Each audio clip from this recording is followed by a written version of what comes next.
ఎన్ని వచ్చినా కూడా అలా నా ఫ్యామిలీని నమ్ముకుని అక్కడే ఉన్నాం.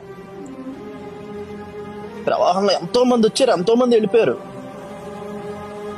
నేను మళ్ళీ చెప్తున్నాను అన్న, it's not easy to be a Pawan Kalyan fan. It's not at all easy.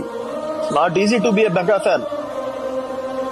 ఎందుకంటే మనల్ని పొగిడేవాళ్ళ కన్నా కూడా ఈడెప్పుడు పడిపోతాడా, ఈయనెప్పుడు మాటలన్నీ అని ఈయన్ని తూట్లు పొడిచేద్దామా అని వెయిట్ చేసే వల్చర్స్ ఎక్కువ అన్న బయట మనకి. వాళ్ళందరినీ చెప్పుతో కొట్టినట్టు ఇచ్చాడు ఈరోజు సమాధానం.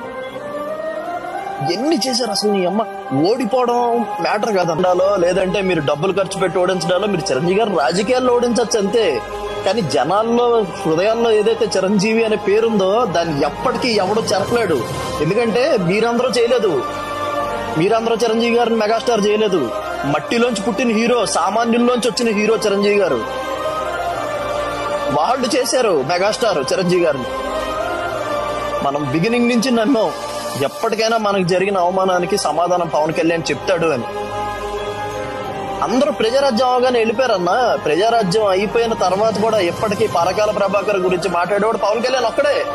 ఎందుకంటే రక్తం పంచి పుట్టిన తమ్ముడు. మనకే ఎలా ఉంటే కళ్యాణ్కి ఎలా ఉంటది?